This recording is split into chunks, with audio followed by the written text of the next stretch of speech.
여호사밧 5번째 시간, 왕의 회복 6번째 시간, 마지막 시간입니다. 윗집에 살고 있는 한동총 총각이 앞집 아저씨의 필요 없는 미움을 받아서 엄청난 수모를 당합니다. 이 총각이 너무 화가 나서 아무도 모르게 바깥 나가 늦은 밤에 잡초를 한 마를 훑어다가 그 아저씨 텃밭에 뿌립니다. 그 아저씨는 이후 까닭없이 몇 년 동안을 풀 뽑아내야 되었습니다. 근데 세월이 흘렀습니다. 이 뒷집 총각이 앞집의 아저씨의 외동딸과 함께 연애를 하다가 결국 결혼을 하게 됩니다. 그 아저씨의 밭은 자기 밭이 되었습니다. 이 총각은 또다시 몇 년 동안을 잡초를 뽑아내야 되었다는 이야기입니다. 이야기는 우리 이 덕산 출신이었던 유명한 설교가 이정익 목사님이라는 분이 한 설교 중에 나왔던 예화입니다. 우리가 무심코 한 행동이 나중에 큰 대가를 잡아내고 큰 그것 때문에 손해를 봐야 되는 그런 고통이 따르게 된다. 지난주 설교는 그래서 밝고 화창했던 설교보다는 좀 영어로 그레이하고 우중충했습니다. 그레이하다는 얘기는 회색빛이다 그런 이야기고, 우중충했다는 말 그대로 듣기도 말하기도 쉽지 않았다 그런 내용입니다. 여호사밧 왕은 대단히 훌륭하고 선하고 정말로 하나님은 그를 쓰셔서 그의 손에서 나라를 견고하게 하시고 그에게 축복하셨지만, 그가 한 가지 큰 과오를 범하는데 악한 자와 함께 연혼하고 자주 만나고 그와 함께 사상을 나누고 무역을 하고 심지어 그의 딸을 자기 며느리로 맞이하는 그러한 큰 오류를 범했다는 겁니다. 우리 생각은 그럴 수도 있다고 하지만 우리가 알다시피 여호사밧 왕은 그 뒤로 큰 재앙을 거두게 됩니다. 그의 아들 여호람이 왕이 되었지만 악한 왕이 되어서 자기 형제를 죽입니다. 또 이 왕은 사악했던 아합과 함께 전쟁터에 나갔다가 이스라엘 왕으로 오해받아서 죽게 되는 그런 형편에 처하게 됩니다. 하나님이 그를 도와주셔서 죽지 않았지만 죽을 뻔했습니다. 전쟁이 발생합니다. 경제적인 손실을 보게 됩니다. 손주 여호아하스마저 악한 왕이 됩니다. 사후에는 결국 그의 손주가 1년 만에 죽게 되니까 그의 며느리여 여호아하스의 어머니였고 바로 아들 며느리였던 여호람의 부인이었던 아달랴, 아합의 딸이 왕궁의 모든 왕족들이 씨를 말려버리고 자기가 스스로 왕이 됩니다. 참 다시 되뇌기 어려운 이러한 멸문지화의 큰 고통을 악한 교제를 했던 여호사밧에게 있었다는 이야기입니다. 얼마나 우리가 평상시 사귀는 사람과 우리가 어떤 영적인 교제를 나눠야 되는가 하는 것을 잘 가르쳐주는 전형적인 사건입니다. 문제는 회복입니다. 사랑하는 성도 여러분, 하나님은 이 아합으로 하여금 그대로 머물러 두지 않고 때로는 그에게 고통과 많은 어려움을 겪게 되었지만 그로 하여금 다시 회복하는 은총을 주셨다는 얘기입니다. 급기야는 그의 아들 가운데 예수 그리스도를 허락하셔서 온 인류를 재앙 속에서 건졌다는 이야기입니다. 여호사밧에게도 사실 회복이 되어지는데 엄밀히 말해서 회복은 아니지요. 비명에 간 자녀들, 비명에 갔던 왕자들, 다시 되돌릴 수 없는 그런 많은 사건들 속에서 이 모든 것은 완전히 회복되는 않지만 그래도 회복이라는 여지를 남겨두고 하나님께 기억되어서 그의 후손 가운데 다시 회복할 수 있는 그러한 기약을 주셨다는 이야기입니다. 특별히 하나님의 아들 예수 그리스도가 그의 혈통에 나게 하셔서 온 인류를 구속하십니다. 하나님은 여호사밧을 통하여 비록 그에게 큰 상처와 열매를 거두게 하였고 스스로 그가 어려움을 당합니다만 이스라엘을 완전히 버리지는 않습니다. 그의 후손들은 나라가 망했다가 그 후 70년 만에 바벨론 포로에 다시 돌아오게 됩니다. 신구약 중건기기에는 400년 동안 큰 고통을 당하면서도 마카비 제사장이라는 이 사람을 통하여 소위 마카비 혁명을 통하여 하시딤이라고 하는 자치정부에 해당하는 왕조를 세우게 합니다. 무엇보다도 반복되는 얘기는 뭐냐면 그의 후손들 가운데 온 인류의 구세주에 주신 예수를 나게 하셨다는 겁니다. 주 72년 전에는 2년에는 유대전쟁으로 해서 이스라엘 나라가 초토화되고 망하지만 전 이스라엘은 2000년 동안 전 세계에 해마게 되지만 1948년 5월 14일 다시 나라를 형성하고 지금은 전 세계의 패권을 이스라엘이 다시 잡고 있다는 얘기입니다. 성경적인 결론을 보게 되면 세상 끝날이 되게 되면 그동안 그리스도 예수를 거부하던 이스라엘이 회개하게 되어서 마지막 영적 추수꾼이 된다는 이야기입니다. 로마서 11장 28절 사도 바울이 이렇게 말합니다. 복음으로 하면 그들이 너희로 말미암아 원수 된 자여, 택하심으로 하면 조상들로 말미암아 사랑을 입은 자라. 하나님의 은사와 부르시면 후회함이 없으시느니라. 이스라엘 백성들은 자기들이 잘못하고 하나님을 섬기지 아니하고 교만해져서 주를 떠남으로 말미암아 악을 싸움으로 결국 패망을 당하지만 하나님은 그들을 부르시면 후회하지 아니하시고 다시 그들을 불러 쓰신다는 겁니다.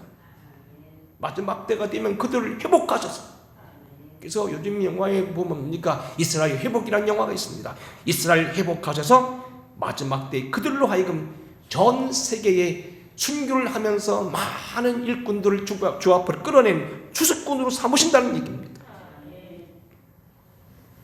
하나님의 이러한 회복의 역사는 조상 다윗을 통해서도 나타납니다. 성군 다윗은 우리가 그동안 16시간씩 한번 공부한 적이 있습니다만 그는 훌륭했지만 그의 말년이 큰 과오를 범하게 됩니다. 여러분, 그가 범했던 과오는 더 이상 말하기 여러분 싫을 정도로 고통스러운 것입니다. 어쨌든 그런 이 시련으로 말미암아 나중에 큰 고통을 당합니다. 자녀들이 자기 눈앞에서 반역하고 죽게 됩니다. 반역하는 압살롬에 의해서 맨발로 쫓기는 신세가 되기도 합니다. 잡놈들의 저주를 받습니다. 튼튼하던 나라 국방이 흔들리게 되고 이곳저곳에 불쑥불쑥 반역자들이 나타나고 혼란이 일어나기 시작합니다. 죽음으로 충성하던 친아들 요압 같은 사람도 다윗을 향하여 반기를 듭니다. 나라가 불완전해서 온통 혼동에 쌓이게 되고 악한 영들이 역사하기 시작합니다. 나단이 그에게 경고했던 것처럼 원수의 기회를 비방거리를 얻게 하셨습니다. 하지만 하나님은 다윗의 회개를 받으시고 그러한 다시 회복시키게 합니다.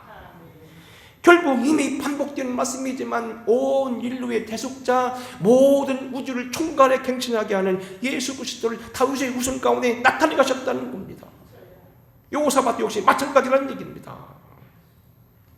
완전한 회복은 없으나 그를 통하여 다시 회복의 역사를 일으키시고 온 세계를 다시 바로 서게 하셨다. 그럼 오늘 우리는 이런 얘기입니다.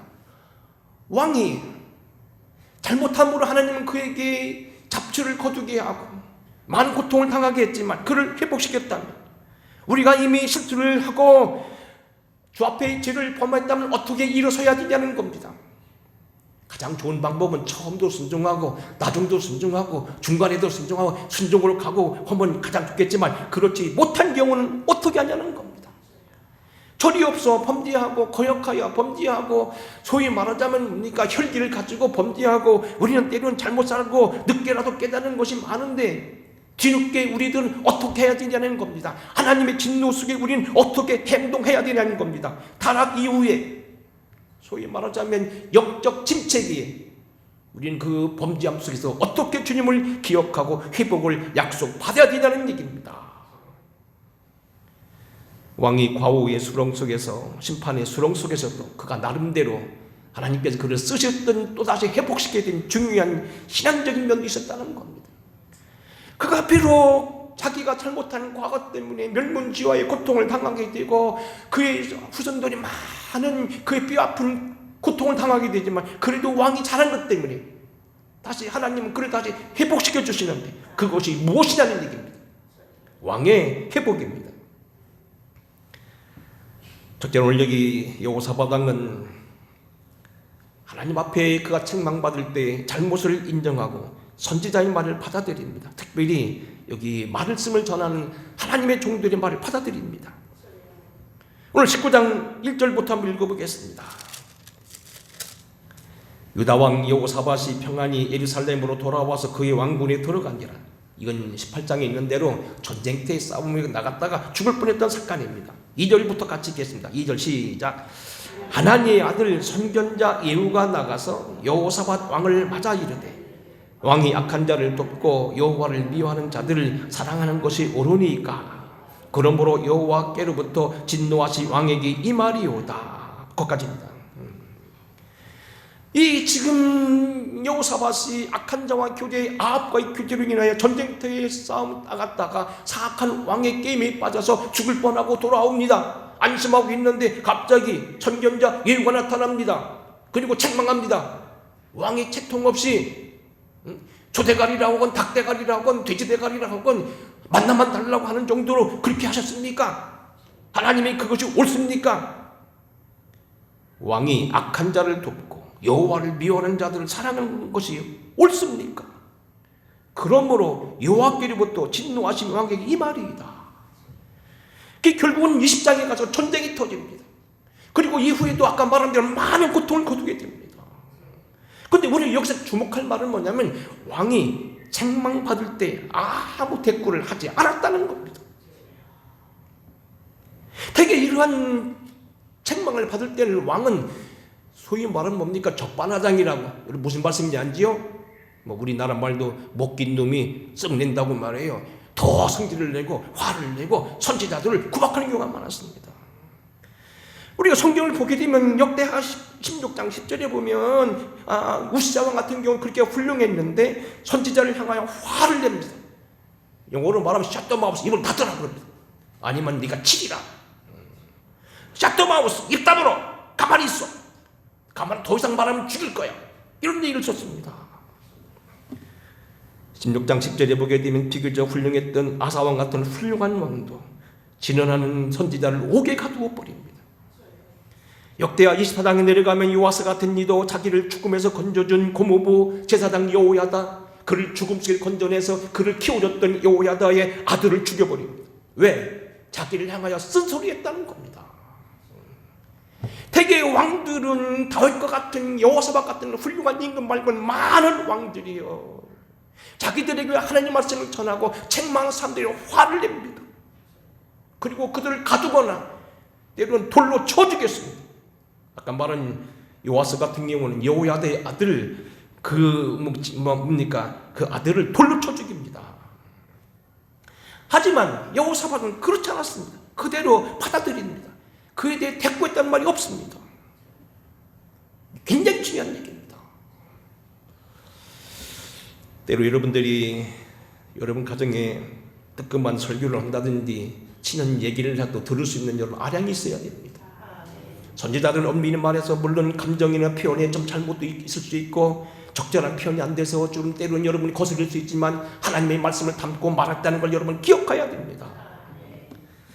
여러분 미가서 7장 8절에 보게 되면 이렇게 말합니다. 나의 대적이여 나로 말미암아 기뻐하지 말라. 나는 없어질지라도 일어날 것이요 어두운 데 앉았을지라도 여호와께서 나의 빛이 되실 것이미로다.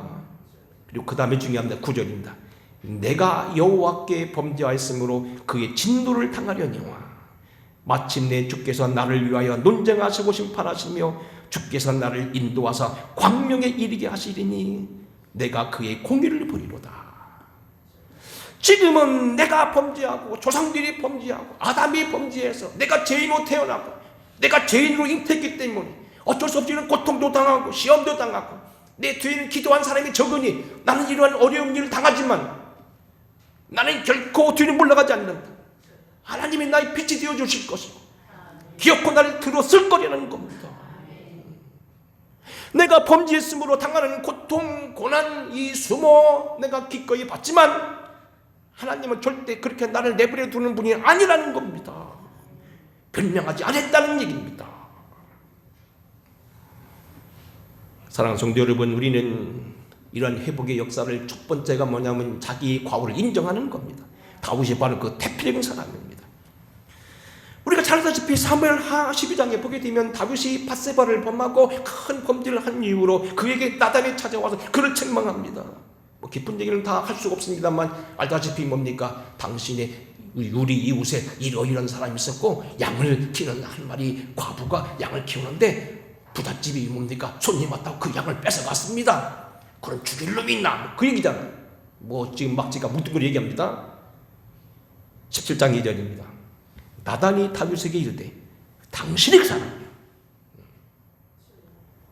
당신이 오늘 여기 하나님이 이스라엘 왕으로 기름을 부어 당신을 사울의 손에서 건져내고 네 주인의 집에 주어 네 주인의 아내들을 네 품에 두고 이스라엘과 유다 족속을 내게 맡겼고 너를 부족한 것 없이 축복해 주었거늘 내가 강도가 되고 네가 나의 말씀을 업신여기고 네가 나를 업신여기고 네 이웃을 빼앗아 네 아내를 빼앗아 네 이웃에게 주는데 이럴 수가 있느냐. 그리고 뭐라고 합니까?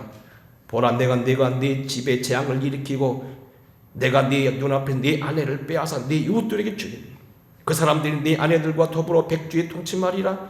너는 은밀히 행하였으나 나는 온 이스라엘 앞에서 백주의 이 일을 행하리라.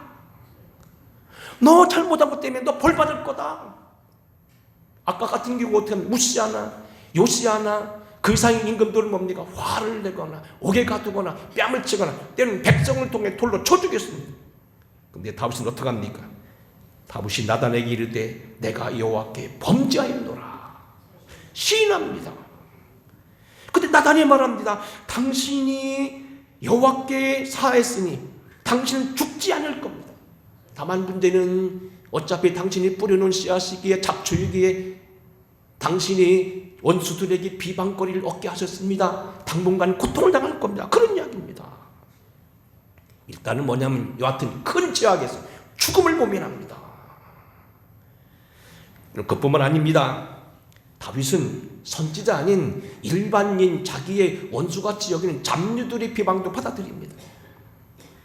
사무엘하 15장에 보게 되면 다윗이 그의 아들 압살롬이 쫓겨갑니다. 백주에 그의 아내들이 동침할 거라고 하는데 그의 아들 압살롬이 백성들 앞에서 정복군이 하는 것처럼 그 나라 왕비를 범하는 일을 하게 됩니다.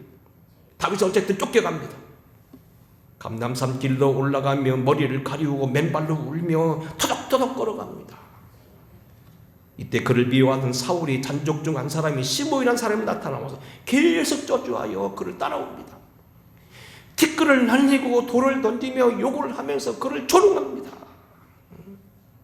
사울이 족속의 모든 피를 내게로 흘리게 되었도다. 내가 왕위를 빼앗았으니 네가 당하는 당연하다고 하면서 하나님이 하신 일을 오히려 비방하고 다윗을 비방합니다. 그때 옆에서 있는 아비사이라는 장군이 말합니다. 왕이여 저에게 말씀 한번 하소서. 내가 냇가를 건너가 저 사람 죽이는 건 쉬운 일입니다. 정말 식은 죽 먹기입니다. 말씀만 하소서. 그리가 볼 때 다윗은 뭐라고 합니까? 오히려 크게 화를 냅니다. 수르야의 아들들아 네가 나와 무슨 상관이 있느냐? 여호와께서 그에게 다윗을 저주하라 하심이니 내가 어찌 그리하겠느냐? 할 자가 누구 있겠느냐? 내 몸에서 낸 아들도 내 생명을 탐하고 나를 헤아리 하거든. 이 베냐민 사람이 한 것은 옳지 않느냐? 일단 받아들입니다. 그리고 이렇게 말합니다. 여호와께서 혹시 나의 원통함을 감찰하시니 오늘 그 저주 때문에 여호와께서 손으로 내게 갚아주실 것이다. 내가 지금 저 사람에게 창피당하지만 그 창피 때문에 주님이 나를 불쌍히 여길 거라는 겁니다. 내가 그 저주를 받는 게 당연하다는 겁니다. 내 아들도 나를 향하여 모반을 벌이고 압살롬을 나를 일으켰으니 다른 사람이들 오죽하겠느냐? 하나님이 하신 걸 내가 어떻게 했느냐? 받아들입니다. 이것도 출애굽기에 있는 모세에게도 발견합니다. 출애굽기 32장에 보게 되면 알다시피 이스라엘 백성들이 광야에서 큰 죄를 범합니다. 보통 죄가 아닙니다. 모세가 십계명을 받으러 40주 40야를 산에 올랐을 때 그들은 내려옴이 더딤을 보고 그들이 뭡니까? 금우상을 만들어냅니다. 금송아지를 만들어냅니다. 큰 죄악입니다. 그때 모세는 그를 어떻게 처리합니까? 일단 하나님 앞에 회개하고 그 다음에 어떻게 하면 맞불을 놓습니다. 하나님의 노를 달래기 위해서 전 백성이 다 죽어야 될 걸 대신해서 레위 족속들을 뽑아서 그들로 하여금 자기 백성을 치게 해야 돼. 7,000명을 죽입니다. 맞불 놓습니다. 일단은 인정한다는 겁니다. 그리고 또다시 중복기도 합니다. 아무튼 우리는 여기 여호사밧이 일단은 하나님의 앞에서 그가 책망하는 것을 대꾸하지 않고 받았다는 사실을 꼭 기억하시고 다른 변명보다도 하나님 앞에 자기의 죄를 돌아보고 내가 오늘 여기 어려움 당하는 것은 나의 범죄라고 말하면서 스스로 높이지 아니하고 받아들였다는 사실을 기억하시기 바랍니다. 두 번째는 뭐냐면 백성들을 여호와께 돌아오게 합니다. 이렇게 한번 설명해 보겠습니다. 바깥에서 잘못을 범하고 있는 아들을 아버지가 심하게 나무랍니다. 때로는 어린아이 같으면 회초리로 때리고, 젊은이 같으면 뭡니까 더 어떤 야단을 치면서 막 할 수 있습니다. 근데 아들이 입이 부식 나와 밥도 안 먹고 씩씩거립니다. 그건 결코 잘한 것이 아니라는 겁니다. 상사에게 혼났다고 부하가 심하게 그것 때문에 반발하고 하는 것 잘못입니다. 자기의 일상으로 돌아가서 자녀로서 자기를 하고 아무 일 없었던 것처럼 하는 것이 더 중요했다는 겁니다. 놀라운 건 뭐냐면 19장 4절입니다. 여호사밧이 예루살렘에 살더니 그가 나가서 부엘사바에서부터 에브라임 산지까지 민간에 두루다니며 그들을 그의 조상들의 하나님 여호와께 돌아오게 하고 또 유다 온 나라의 견고한 성읍에 재판관을 세우되 성읍들마다 있게 하고. 6절입니다. 19장 6절 한번 읽어보겠습니다. 시작. 재판관들에게 이르되 너희가 재판하는 것이 사람을 위하여 할 것인지 여호와를 위하여 할 것인지 살피라. 너희가 재판할 때 여호와께서 너희와 함께 하시리로다. 7절. 그런즉 너희는 여호와를 두려워하는 마음으로 삼가라. 우리의 하나님 여호와께서 불의도 없으시고 치우침도 없으시고 뇌물을 받는 일도 없으시니라 아니라. 여러분 보세요. 4절이 뭡니까? 1, 2, 3절인데 1, 2, 3절이 책망받습니다. 근데 그것을 나무라지 않고 그것을 결코 또하지 않냐. 자기 일을 하게 하고 백성들에게 자기 할 일을 하고 백성들은 하나님을 향하겠다는 겁니다. 자기가 당하는 화를 백성들이 풀거나 이 동쪽에서 뺨 맞고 저쪽에 가서 뺨을 때리는 것이 아니라는 겁니다. 그는 아무 일도 없던 것이 백성들을 고르게 심판하고 재판관들을 세우고 그들의 마음을 여호와께로 돌아오겠다는 겁니다. 대단한 겁니다. 여러분 혹시 남편에게서 책망을 받고 밥도 안 해주고 며칠씩 가는 분이 있습니까? 우리 교인들은 그런 사람 없지요. 그런 사람 암 생깁니다. 조심하셔야 됩니다.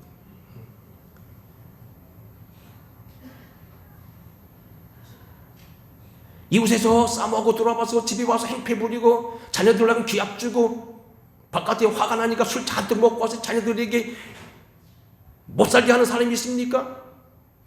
바보 짓입니다. 그러지 않았다는 겁니다. 하나님께 야단맞고 선지자에게 야단맞고 잘못된 그가 책망의 설교를 들었어도 그들의 백성들을 견고하게 하고 그들의 마음을 여호와께 돌아오겠다는 겁니다. 다윗을 보시기 바랍니다. 사무엘하 12장에 보게 되면 죄를 범했던 다윗에게 첫 번째 심판이 이르게 됩니다. 그가 밧세바와 낳았던 아들이 죽게 됩니다. 그때 광경입니다. 다윗이 그의 신하들이 서로 수군거리는 것을 보고 그 아이가 죽은 줄 알고 다윗이 깨닫고 그의 신하들에게 묻되 아이가 죽었느냐 하니 대답하되 죽었나이다 하는지라. 다윗이 땅에서 일어나 몸을 씻고 기름을 바르고 의복을 갈아입고 여호와의 전에 들어가서 경배하고 왕궁으로 돌아와 명령하여 음식을 그 앞에 차리게 한 것을 먹은지라. 그의 신하들이 그에게 이르되 아이가 살아났을 때에는 그를 위하여 금식하고 우시더니 죽은 후에는 일어나서 잡수시니 이 일이 어찌 됩니까? 하니 아기가 병이 들었습니다. 살려달라고 기원하고 애원을 하고 금식하고 머리를 찢고 그럽니다. 근데 아이가 죽었습니다. 그러면 화가 나서 또다시 팽개치고 뭡니까 딴짓할 텐데 다윗은 딱 거두고 얼굴에 기름을 바르고 왕복을 입고 다시 정상정리를 합니다. 신하들이 이상해 봅니다. 왕이 이상한 거 아니냐고. 근데 보세요. 23절입니다. 아이가 살았을 때 내가 금식하고 운 것은 혹시 여호와께서 나를 불쌍히 여기사 아이를 살려두실는지 누가 알까 생각하였으며니와 지금은 죽었으니 내가 어찌 금식하랴? 내가 다시 돌아오게 할 수 있느냐? 나는 그에게로 가려니와 그는 내게로 돌아오지 아니하리라. 하나님이 하셨다는 겁니다. 하나님이 하신 일을 내가 뭐라고 말하냐는 겁니다. 하나님이 하신 일을 받아들인다는 겁니다. 그래서 이번 5절에 보면은 유다 온 나라의 견고한 성읍을 재판관을 세우되 성읍마다 있게 하고 재판관들에게 이르되 너희는 사람을 위하여 재판할 것인지 하나님을 위하여 할 것인지 하나님을 위하여 하라는 겁니다.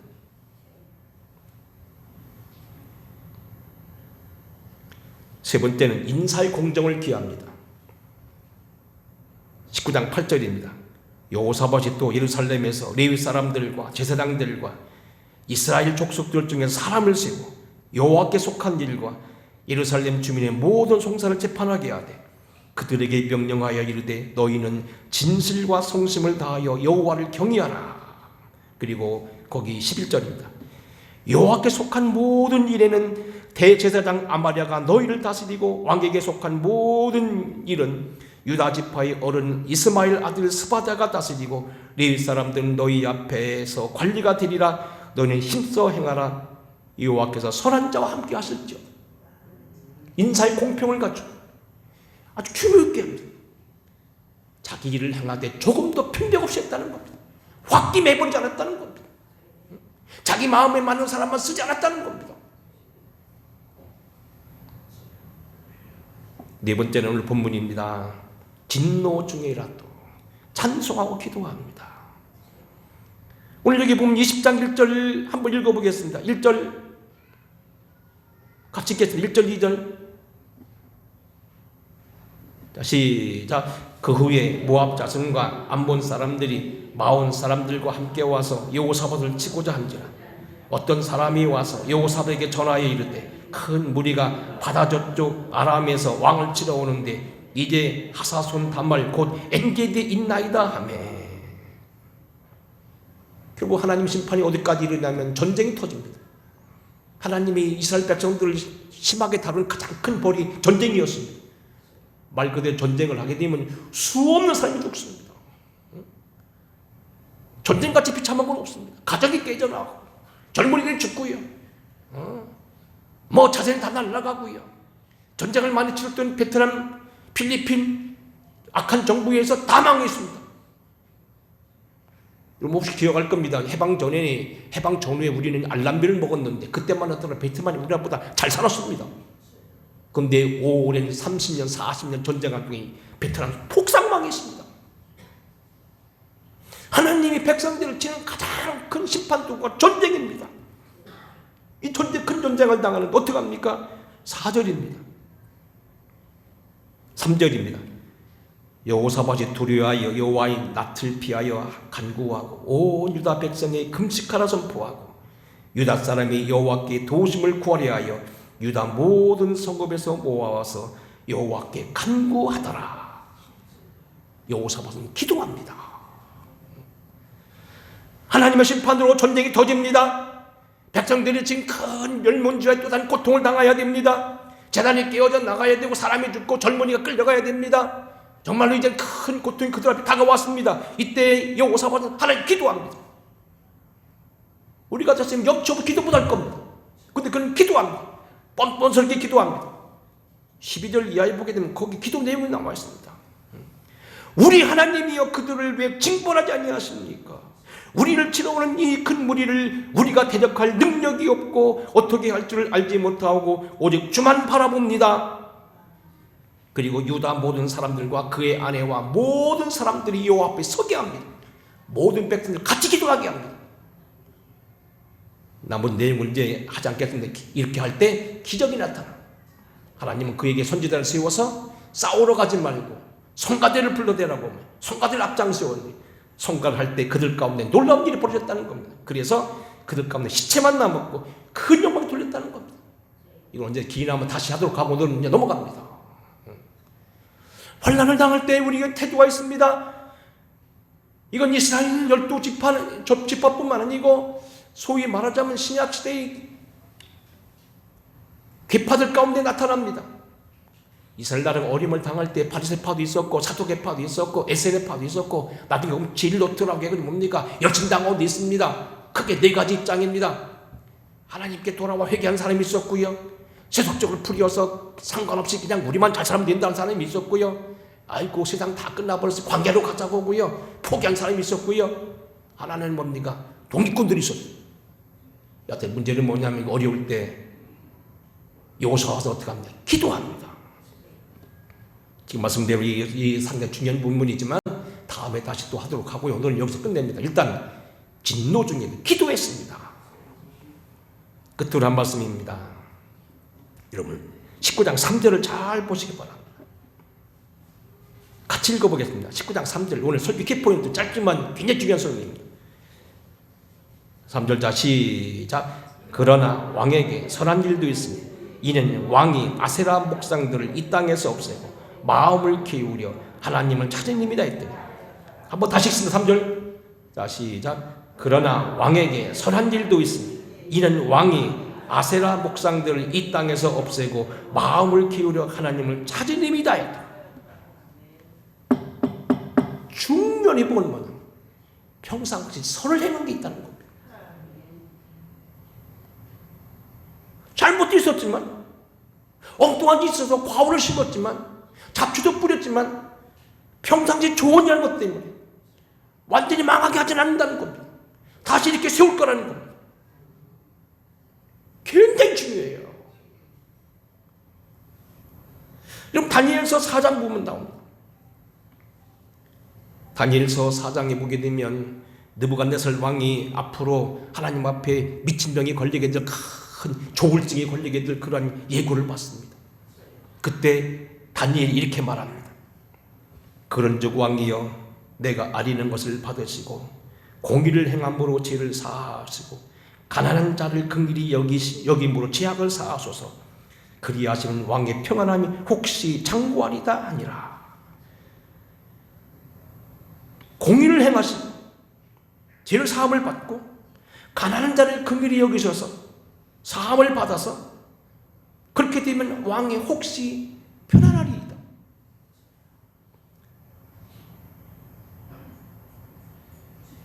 여러분 이 성경을 여러분들이 어떻게 보셔야 됩니까? 이것은 뭐 성경이 아니라고 봐야 됩니까? 왜? 믿음은 구원으로 받는 거지 믿음으로 받는 거지 공로가 아니니까 공로주의 아닙니까?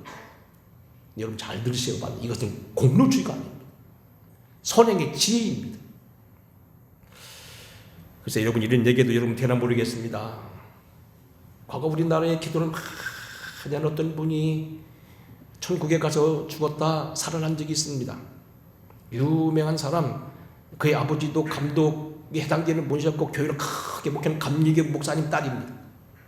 이 사람은 서울대학을 졸업한 사람입니다. 피아노학과 출신입니다. 이화여대도 졸업한 사람입니다. 그의 외삼촌은 우리나라의 큰 부평교회 홍업한 목사님입니다. 근데 그분이 간증어품 이게 나와요. 천국에 가보니까요. 하나님이요. 그냥 들어보낸 게 아니고요. 저를 달더라는 겁니다. 저를 달아보더라는 겁니다.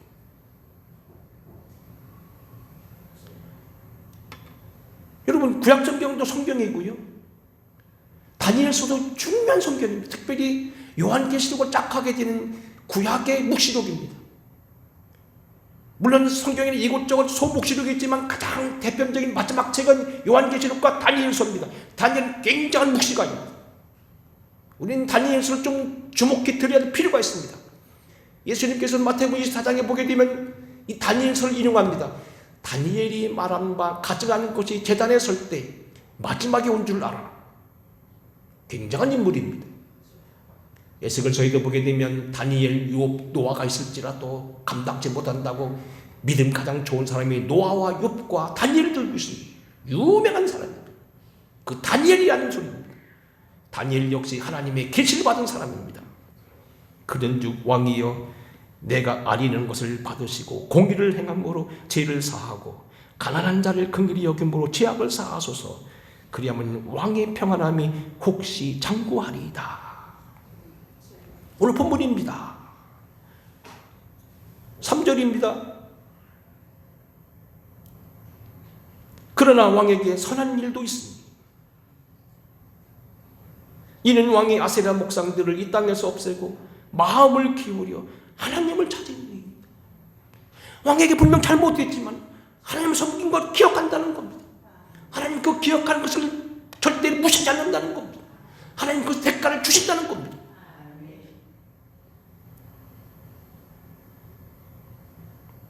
여러분요, 우리가 이 믿음이냐 공로냐 하는 것은요, 구원받을 때에 믿음 없이 내가 잘해서 구원받는다는 그런 개념으로 할 때 얘기지, 구원받은 사람이 손을 베푸는 그건 지혜입니다.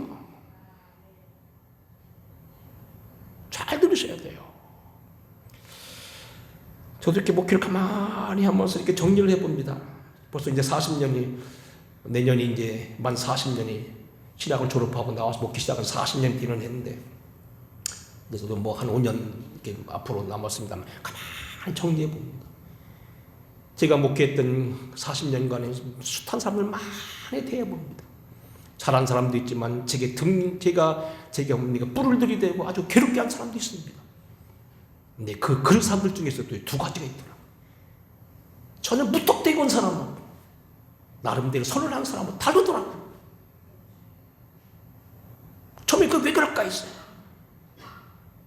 하나님 때로는요, 선한 것도 보십니다. 마가복음 12장인가요? 선한 청년이 와서 말합니다. 내가 어떻게 하여 구원을 받겠습니까? 내가 가늠하지 말라, 도둑질하지 말라, 살인하지 말라, 거짓 증거하지 말라는 거 다 했습니다. 근데 주님이 말했습니까? 옛게 이놈 하지 않았습니다. 그를 사랑하사 그랬습니다. 그래서 일단 사랑했다는 겁니다. 공로주의 아닙니다. 지혜입니다. 왕이 잘못하고 이것 때문에 큰 일을 당하지만 잘한 것도 있어서 하나님 당신을 기억합니다. 그죠? 평상시 선을 행하면 여러분에게 큰 힘이 될 겁니다. 특별히 천국 들어갈 때 힘이 된다는 거 기억하시기 바랍니다. 긍휼히 여기는 자는 복이 있나니 긍휼히 여김을 받을 것이다. 행한 대로 보응하실 때 선을 참고 영광과 존귀로 하지 한 사람에게는 영생을 하신다고 로마서에도 말하고 있습니다. 말씀을 마치겠습니다. 이제 여호사밧 설교, 제가 봐도 좀 어려운 설교입니다. 6시간에 걸쳐서 했는데 처음은 잘 나가다가 첫째 시간, 둘째 시간, 셋째 시간, 넷째 시간 잘 나가다가 마지막 시간 때문에 여러분에게 부담이 될지도 모르지만 교훈 삼으시기 바랍니다. 영적 교제 조심하셔야 됩니다. 그러나 이미 잘못이 있었다고 하면 어떻게 하냐면 회복해야 됩니다. 하나님은 어떻게 우리에게 회복을 주십니까? 여호사밧에게서 배우시기 바랍니다. 인정하십시오. 받아들이시기 바랍니다.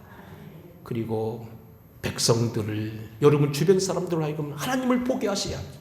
그들에게 같이 뚜해서는 안 됩니다. 그리고 여러분 앞에 주어진 모든 일을 공평하게 하시기 바랍니다. 그리고 진노 중에도 찬송으로 기도해야 됩니다. 특별히 감사신앙입니다. 그리고 평상시 선행을 쌓아가야 됩니다. 웨슬레는 이런 이야기를 했습니다. 나에게 오직 제만을 무서워하고 오직 하나님만을 바라는 전도자 100명을 달라. 나는 그들이 성직자이건 병신도이건 상관하지 않는다. 그들과만 함께한다면 나는 지옥문을 흔들 수 있으며 하나님의 나라를 땅 위에 능히 건설할 수 있다고 했습니다. 일단은 죄를 무서워해야 됩니다. 죄 우습게 보면 안 됩니다. 하지만 죄를 범했다 할지라도 우리는 회복해야 됩니다. 주님은 회복의 주님이십니다. 오늘 이미 실수했던 여호사밧이지만 그를 다시 재기케 하시고 그의 후손 가운데 예수 그리스도를 주셔서 온 세상을 구속하신 하나님 사랑을 기억하면서 왕의 회복, 여러분의 큰 교훈 되시고 새롭게 주 앞에 우뚝 서게 되는 좋은 길을 삼으시기를 주의 이름으로 축원합니다. 고마우신 아버지, 여호사밧 설교 어려운 설교했습니다. 우리 교우들이 잘 소화해내는 저들 되게 하여 주시고 전만을 먹는 것이 아니고 딱딱한 음식도 먹고 소화해내는 그러한 믿음의 종들 되게 하옵소서. 죄를 범했다 할지라도 우리를 용서하여 주시고 우리의 피 흘려 죽으심으로 우리를 구속하시고 째찌게 맞으심으로 우리의 죄를 용서하셨던 그리스도의 사랑을 힘입게 하시옵소서. 회복의 주님의 이름으로 일어나게 하시옵소서. 예수님 거룩하신 이름으로 간절히 축복하고 기도하옵나이다. 아멘. 찬양하겠습니다.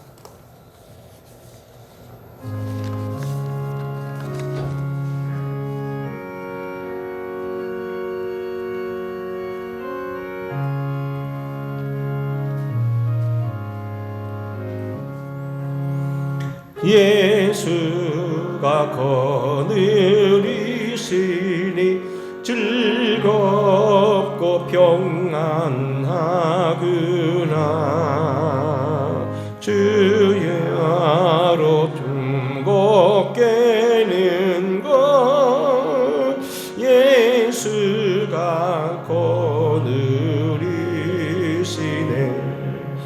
주 날 항상 돌보시고 날 친히 거느리시네. 주 날 항상 돌보시고 날 친히 거느리시네. 때때로 괴로움 당하면 때때로 기쁨 누리네. 풍파 중에 지키시고 평안할 때 거느리네. 주 날 항상 돌보시고 날 친히 거느리시네. 주 날 항상 돌보시고 날 친히 거느리시네. 내 주